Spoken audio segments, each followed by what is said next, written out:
안녕하세요. 오늘도 사연살롱을 찾아주셔서 감사합니다. 결혼 3년차 여성입니다. 우리 부부는 지인 소개로 만난 지 3개월 만에 결혼식을 올렸어요.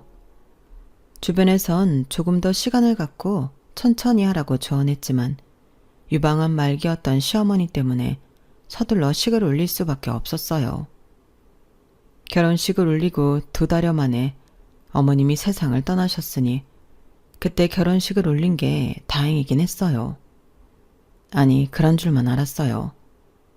의외의 인물을 통해 제 남편의 실체를 알기 전까지는 말이죠. 그랬다면 제가 이렇게 사연을 보낼 일도 없었을 텐데 말이에요. 사람은 겉모습만 봐서 모른다더니 3년을 한 이불을 덮고 살아온 남편한테 이렇게 뒤통수를 대차게 맞게 될 줄 몰랐네요. 그럼 지금부터 제가 남편과 이혼을 결심하게 된 사연을 전해드릴게요. 저는 어릴 때부터 남동생과 우애가 각별했어요. 3살 차이가 나긴 했지만 남동생은 저한테 동생이자 친구, 때로는 오빠 같은 존재였거든요. 저희 남매가 유독 사이가 좋았던 건 아무래도 부모님 영향이 컸던 것 같아요. 저희 부모님은 무늬만 부부였지 사실 남보다 못한 사이였는데 그래서 두 분 모두 저희 남매한테 신경을 쓰지 않으셨어요. 바쁘다는 핑계로 두 분 다 밖으로만 도셨거든요. 남들이 보기에는 의사 아빠의 변호사 엄마가 꽤나 대단해 보였겠지만 저희 남매한테는 그저 이기적인 부모님에 불과했어요. 저희 부모님은 애초에 결혼을 하지 말았어야 할 분들이었거든요. 가족보다는 자기 일이 중요하고 자식을 마치 자기 자신을 지칭할 액세서리처럼 취급하셨어요. 저나 동생이 성적이 잘 나왔거나 외부 대회에서 수상을 했거나 지인들 앞에서 자랑할 일이 생길 때만 자식 취급을 하셨거든요. 실상은 부모님은 우리 남매한테 금전적으로는 부족함 없이 베풀어 주셨지만 정서적으로는 아무것도 해주신 게 없었어요. 차라리 값비싼 옷이랑 학용품을 안 사주셔도 되니까 친구들 부모님처럼 자식들한테 관심을 쏟아주셨으면 하고 바랐을 정도였어요. 이 정도면 결혼을 안 하고 사는 게 신기할 정도라는 생각이 들었던 부모님은 제가 고2가 되던 해 결국 이혼을 하셨어요. 그 바람에 저와 남동생은 떨어져 살게 되었어요. 저는 아빠랑 남동생은 엄마랑 살게 되었거든요. 부모님의 무관심에 저를 의지하고 살아가던 우리 남매는 청천벽력 같은 일이 있었어요. 엄마, 나도 따라가면 안 돼? 준영이랑 떨어져서 살기 싫어. 네 아빠랑 결정한 일이야. 자식 부양은 똑같이 나누기로 해서 어쩔 수 없어. 이미 다 합의된 일인데 너 때문에 바꿀 수는 없어. 준영이 보고 싶으면 따로 만나면 되잖아. 누가 막는 것도 아닌데 왜 그렇게 유난이야? 엄마는 우리 남매 걱정은 하나 없이 그저 어서 빨리 아빠와 관계된 모든 걸 정리하는 데만 급급했어요. 그럼 차라리 준영이랑 나랑 둘이 살게. 어차피 엄마도 아빠도 우리한테 관심 없잖아. 그냥 집이랑 생활비만 대줘. 그럼 엄마 아빠한테 걱정 안 끼치고 살게. 그걸 말이라고 하니? 니들 미성년자야. 어떻게 니들 둘만 살게 해? 아주 부모 얼굴에 먹칠하려고 작정했니? 암튼 말도 안 되는 소리 그만하고 너도 얼른 네 집 정리해. 가져갈 거랑 버릴 거 구분해두면 도우미 아줌마가 알아서 챙길 거야. 경제적 능력이 없는 저와 동생은 그저 부모님 뜻에 따라 움직일 수밖에 없었어요. 그래서 눈물의 이별을 할 수밖에 없었죠. 그렇게 부모님이 갈라서고 서로 다른 동네로 이사를 하게 됐어요. 엄마와 동생은 아예 멀리 이사를 갔고 저랑 아빠는 원래 살던 집 근처로 이사를 했어요. 제가 대입 시험을 1년 앞둔 수험생이라서 그렇게 정한 거였죠. 그렇게 우리 가족이 따로 살기 시작한 지 3달쯤 지났을 때였어요. 자정이 넘었는데 엄마가 제게 전화를 했더라고요. 엄마는 같이 살 때도 제게 전화를 자주 하는 사람이 아니었기 때문에 늦은 시간 엄마한테 걸려오는 전화가 반갑지만은 않았어요. 뭔가 일이 생겼다는 걸 짐작할 수 있었으니까요.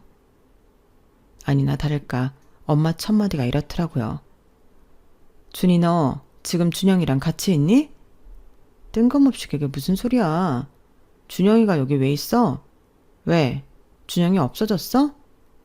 그러자 엄마는 낮은 한숨을 쉬시더니 네 아빠한테는 아무 말도 하지 마. 준영이가 요즘 집에 잘 안 들어와. 질 나쁜 애들이랑 몰려다니는 모양인데 내가 아주 미치겠다. 도대체 누굴 닮아서 이러는지. 암튼 준영이한테 연락 오면 당장 집에 들어가라고 말해줘. 아니 어딘지 물어보고 김 실장한테 바로 연락해줘. 난 아침 일찍 출장 떠나야 하니까. 아들이 집을 나갔다는데도 엄마는 밑에 사람한테 일을 떠맡기고 출장을 가시겠다네요. 애가 어떤 상황인지 밥은 먹고 다니는지 전혀 신경도 쓰지 않은 채 말이죠. 엄마와 통화를 마친 뒤 바로 동생 휴대폰으로 전화를 했어요. 그랬더니 배터리가 나간 건지 전화기가 꺼졌다는 멘트가 나오더라고요. 시간이 많이 늦긴 했지만 그냥 손 놓고 있을 수만은 없어서 실례인 건 알지만 동생 친구들한테 문자를 했어요. 그랬더니 몇 명이 단문을 보내왔어요. 제 동생이 전학을 간 이후로는 연락이 끊겼다는 아이도 있고 그중 2명은 최근까지 연락을 했었다고 하더라고요. 그러면서 전학 간 학교에 적응을 못했는지 다시 이 동네로 오고 싶다는 말을 했다는 거예요. 그 말을 들으니 울컥했어요. 그래서 혹시 전에 살던 집 근처에 와 있는 건 아닌가 해서 가봤더니 동생은 어디에도 보이지 않았어요. 혹시나 했는데 아무 소득이 없어서 실망한 채 집으로 돌아오려는데 어디선가 요란한 오토바이 소리가 들리는 거예요. 돌아보니 여러 대의 오토바이가 시끌벅적하게 골목을 달려오더라고요. 그런데 제 옆을 지나던 오토바이 한 대가 급정거를 하지 뭐예요. 그리고는 뒷좌석에 앉아있던 사람이 내리더니 제 쪽으로 걸어오더군요. 머리에 헬멧을 쓰고 있어서 얼굴이 보이지 않았지만 성큼성큼 다가오는 모습에 순간 몸이 움츠러들었어요. 그런데 누나가 여기 왜 있어? 헬멧을 벗은 사람은 다름 아닌 제 남동생이었어요. 제 동생을 확인하고 나니 그제야 주변에 오토바이를 타고 있는 사람들이 눈에 들어오더군요. 다들 제 동생 또래의 중고등학생 아이들이었어요. 그걸 깨닫고 나니 순간 화가 났어요. 혹시라도 동생이 잘못됐을까봐 가슴 졸였던 게 억울하고 분해서 그랬던가 봐요. 그래서 버럭 소리를 질러버렸죠. 야 조준영, 너 이러려고 집 나온 거야? 고작 이딴 짓 하고 다니려고 가출한 거냐고. 정신 차려 이 자식아. 네가 지금 이럴 때야. 저도 모르게 손바닥으로 동생 등짝이며 머리통을 마구잡이로 두드려 팼어요. 한참을 그렇게 맞고만 있던 동생이 더는 못 참겠는지 제 손목을 잡고는 그러더군요. 누나 그만해 아프단 말이야. 입을 삐죽거리며 저를 보고 있는 동생을 보니 순식간에 화는 풀리고 대신 울컥하더라고요. 일단 동생과 함께 오토바이를 타고 왔던 애들을 돌려보내고 동생과 둘이 동네 놀이터로 갔어요. 어릴 때부터 동생이랑 자주 뛰어놀던 곳이었죠. 거기서 동생과 나란히 그네에 앉아 동생한테 이런저런 얘기를 했어요. 처음엔 자기 얘기를 꺼내지 않으려고 입만 꾹 다물고 있던 동생도 제 얘기를 듣고는 마음이 흔들렸는지 하나 둘씩 얘기를 꺼내기 시작했어요. 그렇게 그날 놀이터에서 저는 동생이 왜 이런 일탈을 하게 됐는지 들을 수 있었어요. 동생은 전학 간 학교에서 몇몇 아이들한테 괴롭힘을 당했는데 그러다 더는 참을 수 없어서 맞서 싸웠던 모양이었어요. 전학 온 지 얼마 안 돼서 싸움을 벌였다는 이유로 동생네 담임선생님은 엄마를 모시고 오라고 했고 당연히 저희 엄마는 바쁘다는 핑계로 학교에 가지 않았던 거예요. 그때 담임선생님한테 미운 털이 박혔던 탓에 이후 동생이 크고 작은 싸움에 휘말리게 됐을 때 가해 학생이 아닌 제 동생이 되려 징계를 받게 되었다더군요. 엄마가 학교에 찾아가 상황 설명을 하고 제대로 된 징계 절차를 요구하기만 했더라면 동생이 억울한 징계를 받을 일이 없었는데 말이죠. 그때 동생은 더는 자신을 도와줄 사람이 곁에 없다는 사실에 자포자기했던 것 같아요. 어차피 자신의 억울함을 아무도 들어주지 않는다면 차라리 막 살아서 엄마 가슴에 못질이라도 하겠다는 생각을 한 걸 보면 말이에요. 철없는 생각이긴 했지만 동생의 마음을 알 것도 같았어요. 부모님이 이혼하고 다른 동네로 이사를 가기 전까지 동생은 공부도 제법 잘하는 평범한 중학생이었는데 이런 동생의 인생을 부모님이 망쳐버린 것만 같았어요. 누나로서 동생을 이대로 방치해서는 안 되겠다는 생각을 했어요. 부모님이 하지 않는다면 저라도 내 동생을 보살펴야겠다고 생각했거든요. 그래서 그 길로 동생을 데리고 집으로 갔어요. 제가 나간 사이 퇴근을 하신 아빠는 저를 따라 집으로 들어온 동생을 보자 화부터 내셨어요. 네가 왜 여기에 왔냐고 말이죠. 그 말에 그동안 참았던 분노가 한 번에 들끓는 것 같았어요. 아빠, 준영이가 남이야? 아빠 아들이잖아.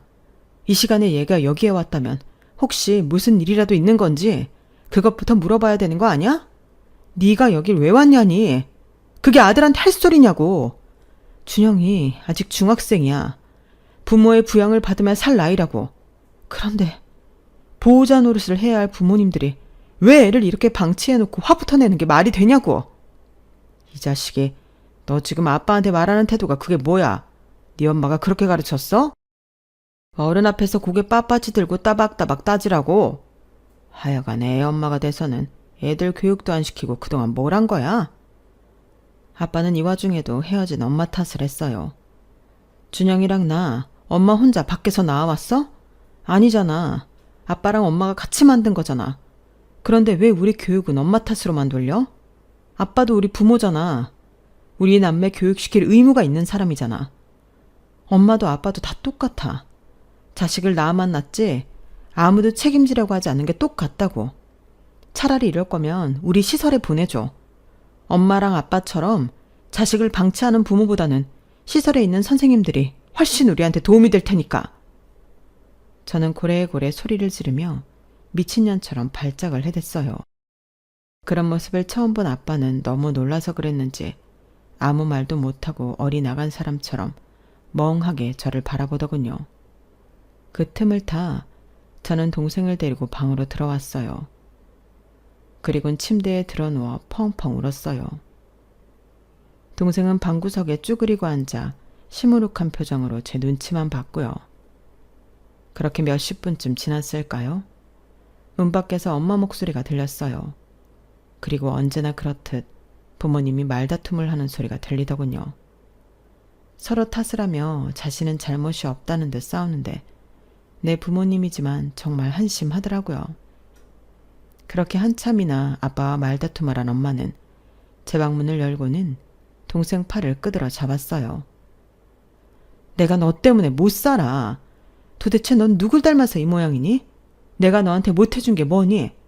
굶기기를 했니? 용돈을 안 줬니? 학원을 안 보내줬니? 남들보다 더 해줬으면 더 해줬지. 절대 덜한 거 없는데 넌 왜 이렇게 엄마를 힘들게 하냔 말이야. 일어나. 당장 안 일어나고 뭐해? 엄마의 닭달의 동생은 참았던 눈물을 터뜨리며 소리를 질러댔어요. 미친놈처럼 발악을 하면서 말이죠. 저에 이어 동생까지 평소에 안 하던 행동을 하자 아빠는 한숨을 쉬시더라고요. 그리고는 저와 동생은 가만히 둔 채 엄마를 방에서 데리고 나갔어요. 아직 분이 안 풀리는지 씩씩대던 동생도 서서히 조금은 안정되는지 자리에 털썩 주저앉았어요. 이렇게 살다간 동생도 저도 미칠 것 같다는 생각이 들어서 용기를 내 거실로 나갔어요. 그리곤 소파에 앉아있던 부모님께 우리 둘이 따로 살 집을 마련해달라고 부탁했어요. 어차피 엄마도 아빠도 우리한테 신경 쓸 시간에 마음의 여유도 없잖아. 그러니까 차라리 우리 둘이 살게 해줘. 대신 그렇게만 해준다면 엄마 아빠가 원하는 대로 남들한테 내세울 만한 대학에 들어가 줄게. 그러니까 준영이 원래 다니던 학교로 전학 좀 시켜줘. 쟤 이대로 놔두면 아예 망가질지 몰라. 그건 엄마 아빠도 싫잖아. 우리한테 관심 가져달란 말도 안 할게. 그냥 살 집이랑 생활비만 대줘. 그거면 돼. 제발 그렇게 해줘. 이전까지는 절대 안 된다고 하시던 부모님이었지만 상황이 상황인 만큼 더는 반대를 하진 않으셨어요. 우리 남매가 살 집도 구해주시고 집안일을 해주실 도우미 아주머니도 보내주시겠다고 했어요. 학원도 우리가 원하는 만큼 보내주시고 생활비도 충분히 대주시겠다고 말이죠. 대신 대학만큼은 부모님이 원하는 수준의 학교에 합격해야 한다는 조건을 다셨어요. 그렇게 우리 남매는 부모님 집을 나와 학교 근처에 집을 얻어 살 수 있었어요. 동생도 원래 다니던 학교로 전학을 왔고요. 남들이 보기에는 미성년자 아이 둘이 어떻게 살겠느냐 걱정을 할지 모르겠지만 솔직히 부모님이 이혼하시기 전이랑 별반 달라진 건 없었어요. 부모님이랑 한 집에 살 때도 우리 남매는 부모님의 보살핌 따위는 받아본 적이 없었으니까요.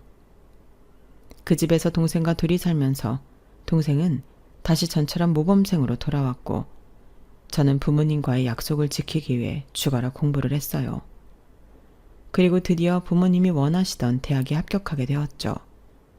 그건 동생도 마찬가지였어요. 영특했던 동생은 몇 년 뒤 저보다 더 좋은 대학에 들어갔거든요. 우리 남매는 부모님이 남들 앞에서 자랑할 수 있을 만한 스펙을 쌓아갔고 졸업 후에는 누가 봐도 부러워할 만한 사회적 위치를 갖게 되었어요. 남들은 우리 남매를 두고 성공한 인생이라고 생각했을지 몰라요. 정서적으로 얼마나 핍박받고 굶주려 있는지 모를 테니까요. 어린 시절부터 느껴왔던 부모의 부재와 무관심은 우리 남매를 더욱 똘똘 뭉치게 했어요. 오죽하면 동생이 이런 말을 했을까요? 난 엄마나 아빠가 돌아가셨다고 해도 눈물이 안 날 것 같아. 그냥 돌아가셨나 보다 생각하겠지. 하지만 누나가 더 이상 세상에 없다는 상상만 해도 가슴이 찢어질 것 같고 숨도 못 쉴 것 같아. 그건 동생만 그랬던 건 아니었어요. 저 역시 동생과 비슷한 생각이었거든요. 대학을 졸업하고 취업한 지 1년이 조금 지난 어느 날 엄마가 회사로 찾아왔더라고요. 마지막으로 본 게 2, 3년 전이라서 무척 어색했어요. 특히나 제가 일하는 회사에 찾아오셨다는 게 의아했거든요. 그런데 몇 년 못 본 사이 엄마가 많이 달라진 것 같더라고요. 안색도 안 좋고 무척 수척해 보였거든요. 아니나 다를까 몸이 안 좋으시다는 거예요. 정확히 어디가 어떻게 아픈지는 말씀해 주시지 않았지만 딱 봐도 중병인 것 같았어요. 좀 시력으로 봄 나왔어. 그동안 너무 혹사하고 산 것 같아서 말이야. 평생 시간을 쪼개가며 바쁘게 살아서 그런가. 막상 쉬려니까 어색하고 오히려 힘드네. 고기도 먹어본 사람이 먹는다고 쉬어본 적이 있어야 제대로 쉴 줄도 알지. 내 인생이 참 왜 이렇게 한심한 건지. 뭔가 하고 싶은 말이 있는데 빙빙 돌리는 느낌이었어요. 그렇게 한 20여 분 평소 안 하던 신세한탄을 하시더니 뜬금없이 이러시네요. 언제 같이 여행이라도 갈까? 준영이도 같이 가면 더 좋고. 그제야 엄마가 저를 찾아온 이유를 알 것 같았어요. 그동안 바쁘다고 자기 일에 방해된다고 방치해왔던 자식들이랑 추억을 만들고 싶었던 거예요. 그런데 저도 참 못돼 먹은 게 그걸 알면서도 절대로 엄마가 원하는 대로 해주기 싫더라고요. 그래서 단칼에 거절했어요. 엄마가 늘 우리 남매한테 했던 그대로요. 내가 그럴 시간이 어딨어. 내가 엄마처럼 한가한 줄 알아? 나 바빠. 제 말에 엄마는 망치로 머리를 한 대 맞은 사람처럼 벙찐 표정이 되었어요. 그리고는 쓴웃음을 지으며 알겠다고 하곤 돌아가셨어요. 아마 엄마도 느꼈을 거예요. 제가 엄마한테 했던 말이 엄마가 늘 우리 남매한테 했던 바로 그 말이라는 걸요. 우리가 엄마를 필요로 했을 때 엄마가 우리 남매를 내친 것처럼 똑같이 저도 엄마를 밀어내며 복수를 했지만 이상하게도 속이 시원하다거나 이겼다는 느낌은 들지 않았어요. 오히려 가슴 한켠이 싸하다는 느낌만 들더군요. 그렇게 엄마와 헤어진 몇 달 뒤 엄마는 세상을 떠나셨어요. 엄마는 돌아가시기 전에 동생과 제게 유산 분배를 다 해놓고 가셨더라고요. 유능한 변호사 아니랄까봐 세금 처리까지 완벽히 말이에요. 제가 남편을 만난 건 바로 엄마 장례식장에서였어요. 엄마한테 도움을 받았던 고객이 문상을 오셨는데 부하 직원까지 대동하셨더라고요. 개인적인 친분으로 문상을 오면서 부하 직원을 데리고 오는 게 일반적이지는 않잖아요. 일종의 갑질이니까요. 그런데 거기엔 이유가 있더라고요. 어머님이 생전에 얘기를 했는지 모르겠지만 실은 따님이랑 여기 윤대리의 선자리를 주선하고 있었어요. 그런데 갑자기 세상을 떠나시는 바람에 불발이 됐네요. 자리가 자리인지라 긴 얘기를 나누긴 힘들겠고 나중에 따로 자리 한번 잡을 테니 시간 좀 내주세요. 얼떨결에 엄마 장례식장에서 남자를 소개받게 돼서 조금 당황했지만 그래도 예의상 알겠다고 대답했어요. 그리고는 잊고 지냈는데 장례식이 끝나고 한 달여쯤 지나서 모르는 번호로 연락이 왔더라고요. 장례식장에 오셨던 엄마의 고객이었어요. 생전에 엄마 부탁도 있고 해서 연락했다시며 그날 장례식장에서 만났던 직원과 자리를 마련할 테니 시간을 내달라더군요. 사실 그리 끌리진 않았지만 이미 약속을 해둔 상황이라 어쩔 수 없이 약속 장소로 나가게 되었어요. 그날 장례식장에서도 느낀 거지만 사람이 괜찮긴 하더라고요. 상사가 직접 선자리를 주선할 정도면 회사 내에서 능력도 꽤 있다는 증거고 무엇보다 말투나 행동이 선해 보여서 이야기를 나누기 전부터 호감을 느꼈어요. 대리직급을 달 정도면 회사 생활을 수년간 해왔을 텐데도 사람이 순수한 면이 많더라고요. 첫 만남에서 자기가 살아온 얘기며 자기 가족에 대한 얘기까지 스스럼 없이 털어놓은 정도로요. 그런데 가만히 얘기를 들어보니 이 남자는 저와는 달리 가정 형편은 어려웠어도 부모 사랑을 많이 받고 자란 사람 같았어요. 그래서인지 부모님에 대한 애틋함이 말 한마디 한마디에 그대로 묻어있더라고요. 장례식장까지 쫓아가는 게 실례라는 건 알면서도 왠지 그러고 싶었다고요. 준희 씨 어머님께 마지막 인사를 드리고 싶었거든요. 생전에 몇 번 뵌 적이 있었는데 그때마다 따님 자랑을 많이 하시더라고요. 부모로서 아무것도 해준 게 없는데 혼자서 잘 자라주었다고요. 우리 만남이 오늘이 마지막이 될지 아니면 앞으로 이어지게 될지 모르지만 그래도 이 말은 꼭 전해드리고 싶었어요. 장 변호사님이 준희 씨를 많이 사랑하셨다는 걸 말이에요. 엄마가 주변 사람한테 내 얘기를 했다는 것도 놀랐지만 그보다 남의 입을 통해 엄마가 저를 사랑했었다는 말을 들으니 기분이 묘했어요. 엄마가 이어준 사람이라서 그런가 첫 만남이었음에도 이상하게 마음이 놓이고 믿음이 가더라고요. 정작 엄마한테는 그렇게 매몰차게 대했던 저인데 말이죠. 그날 이후 우리는 몇 번의 만남을 더 가졌어요. 그리고 상대 어머님이 많이 위독하시다는 것도 알게 되었죠. 유방암 말기 판정을 받으신 상태라서 돌아가시기 전에 자기 결혼식을 보여드리고 싶다는 말을 몇 번이나 했거든요. 만난 지 얼마 되지도 않았는데 결혼을 서두르는 모습도 어머님 때문에 조급해져서 그런 게 아닐까 생각했어요. 돌아가신 엄마에 대한 미안함이 가슴 한켠에 남아있던 저로서는 그런 상황이 남의 일처럼 느껴지지는 않더라고요. 마치 이 남자와 결혼을 서두르지 않으면 안 될 것 같은 기분까지 들었거든요. 그런 분위기에 휩쓸려 정신을 차렸을 때는 이미 결혼식 당일이었어요. 짧은 연애 기간이었지만 프로포즈도 받았고 양가 부모님을 만나 허락도 받았지만 이상하게 결혼이 실감나지 않았어요.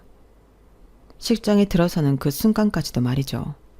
그러다 내가 정말 결혼을 했구나 하는 생각이 들었던 건 신혼여행에서 돌아오고 얼마 안 돼서 남동생이 집에 찾아왔을 때였어요. 저희 남편과 셋이서 거실에 앉아 술을 마시고 이런저런 얘기를 나누다 보니 자정이 다 돼가더라고요. 저는 당연히 동생이 자고 갈 거라고 생각했는데 동생이 그만 가보겠다며 일어나지 뭐예요. 무슨 소리야. 자고 가야지. 시간이 몇 시인데. 그러자 동생이 제 남편 눈치를 살피면서 그러는 거예요. 누나, 내가 아무리 눈치 없는 동생이라지만 신혼집에서 자고 갈 생각을 하겠어? 누나 이제 유부녀야. 대리 불러서 가면 되니까 걱정 마. 매영, 우리 누나 잘 부탁해요. 그렇게 돌아가는 동생을 보니 가슴이 철렁했어요. 이제는 내 동생 방문도 남편 눈치를 봐야 하는 거구나 하는 생각에 살짝 울컥하더라고요. 시댁 형편이 어려워서 신혼집도 엄마가 남겨주신 집에 꾸렸고 혼수도 거의 제 돈으로 해서 채웠는데도 동생한테는 누나 집이 아닌 외형집처럼 느껴진다니 기분이 좋진 않았어요. 그렇다고 남편한테 불만이 있는 건 아니었어요. 비록 손에 쥐고 있는 건 없는 사람이었지만 직장도 탄탄하고 회사에서도 인정받는 사람이라서 시간이 지나면 자기 앞으로 많은 걸 쌓을 수 있는 사람이었으니까요. 거기다 가정적이고 무엇보다 제게 참 잘했어요.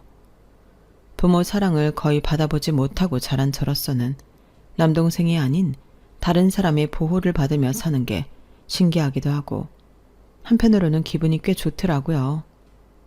병석에 계신 시어머니를 비롯해 시동생과 시누이도 모두들 제게 따뜻하게 대해주어서 진짜 가족이 생긴 기분이었어요.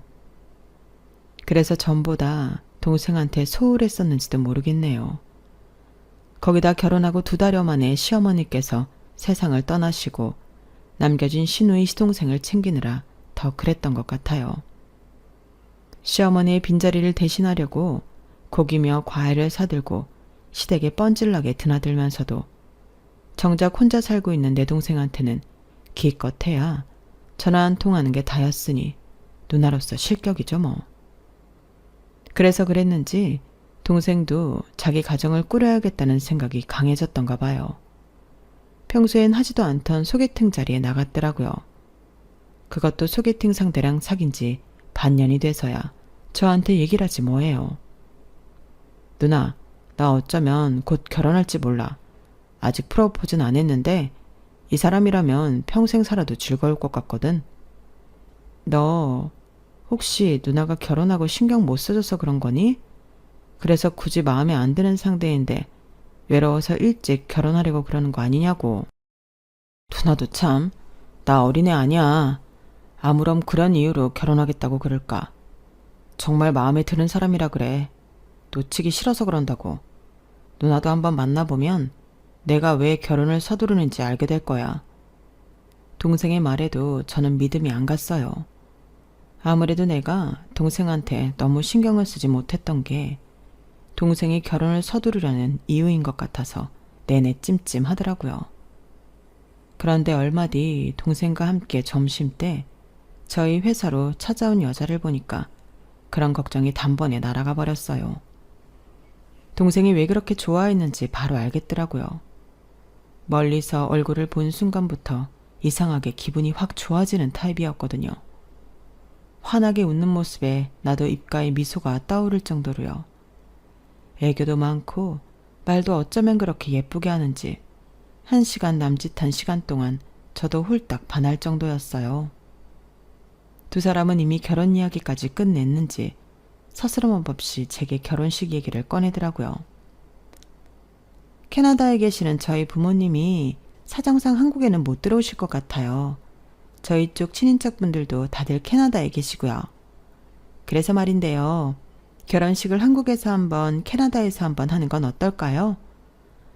글쎄요. 그럴 거 없이 그냥 우리가 캐나다로 가서 식을 올리면 되지 않을까요? 아빠랑 우리 부부만 시간을 맞추면 되니까요. 그러자 예비 올케가 약간 오버를 하며 그러실 거 없다고 서양을 하더라고요. 그 모습이 조금 부자연스럽게 느껴지긴 했지만 그렇다고 트집을 잡을 만큼은 아니었어요. 사돈 내외를 보고는 그런 의심이 사그라들었거든요. 직접 만나 뵌 건 아니고 거리상 상견례를 하기 힘들어서 화상통화로 인사를 나눴거든요. 그때 본 사돈 부부는 누가 봐도 사랑이 넘치는 분들 같았어요. 듣기로는 사돈어른은 청소업체에서 일하시고 안사돈은 마트에서 일한다고 들었는데 제가 보기에는 평생 유체노동 한번 안 해보신 분들처럼 여유 있고 고상해 보이는 모습이었어요. 특히 예비 올케와 대화를 나누는 모습을 보니 올케가 엄청 사랑받고 자랐다는 걸 알 수 있겠더라고요. 부모와 자식 간이 이렇게 살가울 수 있다는 걸 그때 처음 알았거든요. 게다가 사위인 제 동생을 대하는 사돈 내외의 모습에 내심 감동을 했어요. 마치 아들을 대하듯 세세하게 보살피시는데 부모정에 굶주렸던 내 동생이 이제야 제대로 부모를 만났구나 하는 생각마저 들더라고요. 그래서 진심을 담아 동생의 결혼을 축하해 주었어요. 그런데 결혼하고 얼마 뒤부터 뭔가 싸한 기분이 들기 시작하더라고요.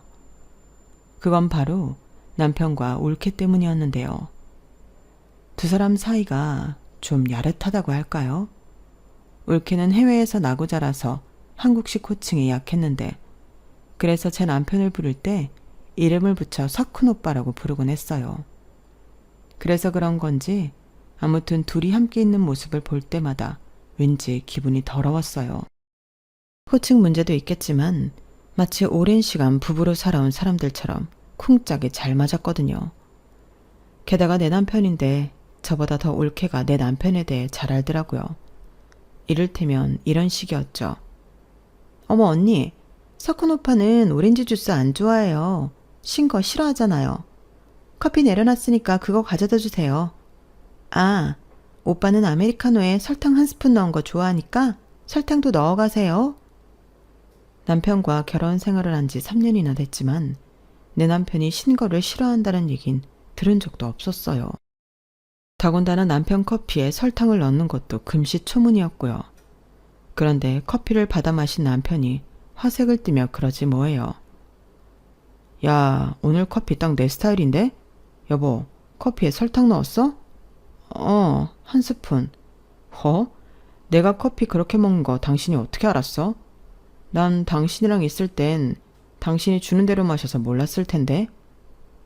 신기해하는 남편을 보니 속이 울렁거렸어요. 나도 모르는 내 남편의 취향을 올케가 알고 있다는 사실에 머릿속이 복잡해졌거든요. 그래서 올케에 대해 더 알아봐야겠다는 생각을 하게 됐어요. 남동생을 통해 얻은 정보로는 별로 대단할 게 없어서 올케 인스타라 그 밖에 페이스북을 찾아서 올케의 흔적을 되짚어 나갔어요. 하지만 제 동생과 만나기 전에는 캐나다에서만 살았기 때문에 제 남편과 접점이 하나도 없더라고요. 제 남편이 해외에 나갔던 건 입사 초기에 영국 지사로 발령받아서 2년간 영국 생활을 했던 게 다였어요. 남편 말로는 회사에서 살 집을 마련해 주긴 했지만 워낙 물가가 비싸서 영국에서 사는 내내 엄청 고생을 했다고 했어요. 인근 유럽 국가로 여행을 가는 것도 한 번 못했을 정도로요. 그런 사람이 돈을 들여 캐나다로 여행을 갔을 리 만무하잖아요. 거기다 올케는 유럽 지역엔 가본 적도 없다고 했으니 두 사람이 해외에서 만나는 건 불가능에 가까웠어요. 아무리 정보를 찾아봐도 접점이 없는데 어떻게 올케는 저보다 제 남편에 대해 잘 알았을까요? 아무리 생각해도 이해가 안 갔어요. 그래서 내가 과민 반응을 한 게 아닌가 생각하게 됐어요. 그런데 그 후로도 올케가 선을 넘는 행동을 수시로 하지 뭐예요. 저희 부부는 동생네 부부랑 자주 여행도 다니고 종종 파주 아울렛으로 쇼핑을 다니곤 했는데 올케가 굳이 제 남편 옷을 골라주지 뭐예요. 그런데 웃긴 건 남편이 제가 골라준 옷보다 올케가 골라준 옷을 더 마음에 들어 하더란 거예요. 안 그래도 올케한테 쌓인 게 많아서 기분이 안 좋았는데 그날은 올케가 작정하고 더 저를 긁더라고요. 언니도 참 남편에 대해 아는 게 없으시네. 오빤 그런 스타일 안 좋아해요. 이걸로 하세요. 이게 딱 오빠 스타일이니까. 그 말이 스위치가 돼서 저는 평소에 쌓였던 감정을 폭발해버렸어요. 올케, 나 좀 봐. 올케를 따로 불러낸 저는 그동안 참았던 말을 했어요. 지금 뭐 하는 짓이야? 내가 버젓이 있는데 왜 올케가 내 남편 아내인 것처럼 구느냐고. 그리고 그 호칭 좀 어떻게 안 돼? 누가 오빠야? 내 남편이 왜 올케 오빠냐고. 올케가 외국에서 나고 자라서 한국 문화를 잘 모르는 모양인데 올케, 그렇게 행동하면 안 돼. 지금 선 넘고 있는 거라고. 그러자 올케가 피식 웃으며 그러는 거예요. 남의 남자 뺏어서 결혼한 언니가 그런 말을 하니까 조금 웃기네요. 내 친언니는 임신한 상태에서 언니한테 결혼할 남자 뺏기고 세상 떠났는데 그건 괜찮고 내가 선 넘는 건 문제라고요? 나 아직 우리 언니 죽인 그 인간한테 복수는 시작도 안 했어요. 그러니까 앞으로 기대하라고요. 내가 두 사람 지옥에서 살게 해줄 테니까. 그게 무슨 소리야? 내가 올케 언니 남자를 뺏었다니. 내가 그 일을 만났을 때는 그 사람 옆에 아무도 없었어. 얼토당토안한 소리에 화가 났지만 그보다는 내 남편과 관련된 일의 내막을 듣는 게 먼저였어요. 그래서 흥분한 올케를 진정시키고 대화를 나눴는데 하나부터 10까지 처음 듣는 얘기들이었어요. 정리해보자면 남편은 회사 동료였던 여자와 오랜 연인 관계였고 두 사람은 영국 지사에 함께 발령을 받았었다고 했어요. 눈치채셨겠지만 바로 그 여직원이 바로 올케 언니였죠. 한국에 있을 때부터 동거를 해온 사이라서 거의 사실혼 관계나 다름없었대요. 남편의 집안 형편이 어려운 탓에 저희 시어머니 수술비며 병원비도 여자 쪽 집에서 금전적 도움을 줬다고 했어요. 올케 부모님이 한국에 오셨을 때 병원에 문병도 가셨을 정도로 사이가 각별했다고 했어요. 당시 올케는 학생 신분이라서 함께 따라오지 못했지만 부모님이 찍어오신 사진을 통해 제 시동생과 시누이도 봤다고 하더군요. 남편과 올케 언니가 한국에서 살던 집도 올케 부모님이 해주신 거였고 영국에서 살 때도 생활비까지 보조해 주었다고 했어요. 그러던 차에 여자가 임신을 했고 당연히 아이를 낳을 생각을 하고 있었는데 그때 생각지도 못한 일이 생긴 거예요. 캐나다에 계시던 올케 부모님이 사기를 당해 생활이 어려워지게 된 거였죠. 남편이 변한 건 그때부터였다더군요. 더는 우리 쪽 지원도 받을 수 없는 상황이 되자 사람이 완전히 변했어요. 우리 언니한테 손찌검까지 했다고요. 언니가 그 인간한테 맞아서 멍이 든 얼굴을 보고 당장 영국으로 가고 싶었지만 그땐 집이 망한 상황이라 그럴 수도 없었어요. 결국 올케네 언니는 제 남편의 폭력과 폭언으로 인해 몸과 정신이 많이 망가졌고 결국엔 업무를 제대로 진행할 수가 없어서 퇴사를 하게 되었다더군요. 자기 때문에 한 여자 인생이 망가졌는데도 남편은 미안한 마음을 갖긴커녕 이별을 통보했어요. 남편이 혼자 한국으로 돌아간 뒤 올케 언니는 스스로 잘못된 선택을 했다고 했어요. 남편은 한국에 돌아온 지 반년도 안 돼서 저와 결혼을 했고 올케는 그 때문에 저를 의심했던가 봐요. 마지막으로 자기 언니랑 통화했을 때 남편한테 여자가 생긴 것 같다는 말을 들었기 때문이었죠. 하지만 제가 남편을 만나게 된 경위와 이런저런 정황을 따져보고는 올케도 저는 상관없는 일이었다는 걸 알게 됐어요. 언니, 그 사람 믿지 마세요. 언니네 집에 돈이 있는 걸 알기 때문에 잘해주는 거라고요. 우리 언니한테도 처음엔 얼마나 잘했는지 몰라요. 돈 떨어지면 누구보다 매정하게 굴 사람이에요. 그리고 저 준영 씨 이용하려고 결혼한 거 아니에요. 처음엔 그 인간한테 복수하려고 접근했던 거지만 결혼까지 한 건 정말 준영 씨가 좋아서 그랬던 거라고요. 언니를 오해한 건 정말 미안해요. 올케 말을 듣고 나니 저도 나름대로 걸리는 게 있었어요.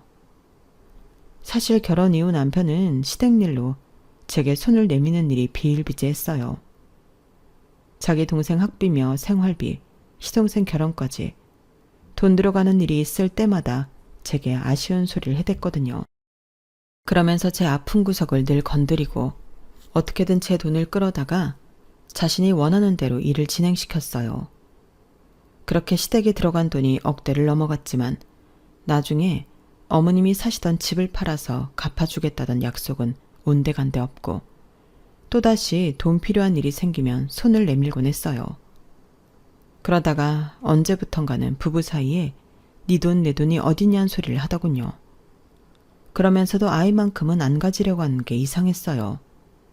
그렇다고 아이를 싫어하는 사람도 아닌데 말이죠. 안 그래도 올케 말을 듣고 남편의 모든 게 의심스러웠기 때문일까요? 평소라면 그런 생각을 하지 않았겠지만 혹시나 하는 마음에 업체에 남편 뒷조사를 맡겼어요.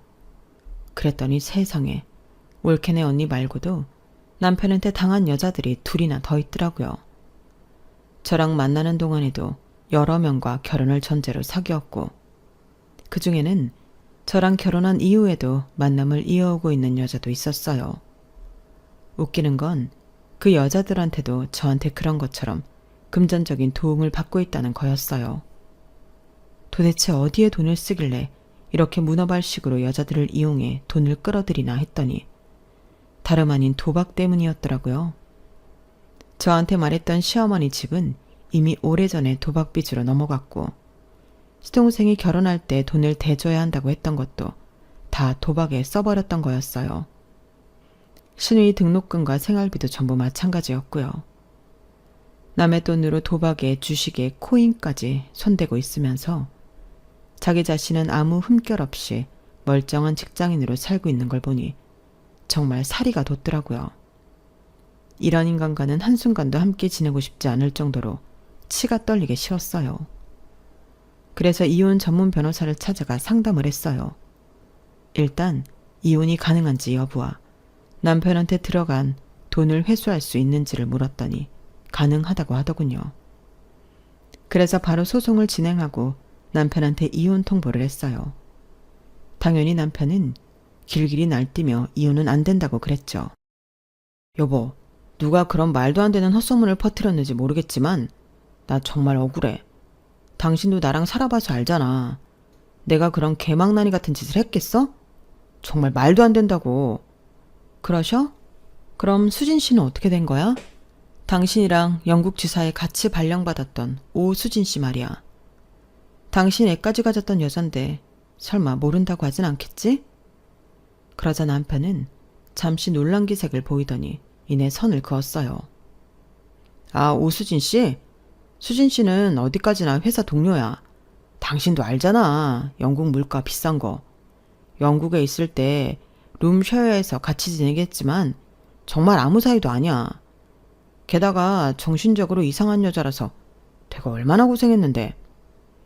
내가 한국 지사 복귀를 서두른 것도 따지고 보면 그 여자 때문이라고. 진짜 그 여자는 끝까지 사람 힘들게 하고 있어. 그래? 정말 아무 사이가 아니야? 그럼 이분들 얘기를 들어봐야겠네? 사돈어른 들어오세요. 이 사람 기억하시죠? 올케와 함께 손님방에서 나온 사돈부부를 보자 남편은 귀신을 본 사람처럼 놀라 자빠졌어요. 자신의 딸을 죽음으로 몰고 간 인간을 보자 사돈어른은 불같이 화를 내셨고 안사돈은 올케와 끌어안고 눈물을 흘리셨어요. 네 놈이 그러고도 인간이야? 내 딸이 너한테 얼마나 잘했는데 그 불쌍한 아이를 그렇게 몰아놓고 뭐? 정신이 이상한 여자라고? 아무 사이도 아니라고? 그래도 네 어머니 생각해서 너라는 놈 믿고 살려고 했더니 내가 잘못 생각한 모양이다. 죄를 지은 놈은 죄값을 받기 전까지는 절대 용서해서는 안 된다는 걸 내 이번에 똑똑히 알았다. 늦었지만 네 놈이 지은 죄 네 손으로 갚아.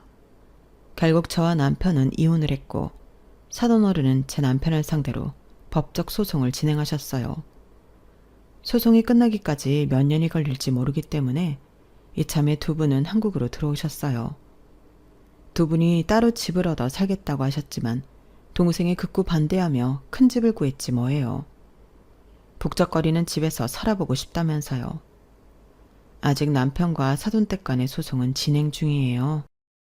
억울하게 생을 마감한 올케 언니가 남겼던 유서와 제 남편과 함께 지내며 찍었던 사진들과 편지까지 그대로 남아있어서 큰 이변이 없는 한 승소는 당연할 거라고 하더군요. 하지만 남편한테 재산이 없기 때문에 금전적인 부분에 있어서는 돌려받을 수 있는 게 거의 없을 거라고 하네요. 그래도 올케는 이렇게나마 복수를 할 수 있어서 다행이라고 좋아하는 걸 보니 가슴이 아프더라고요.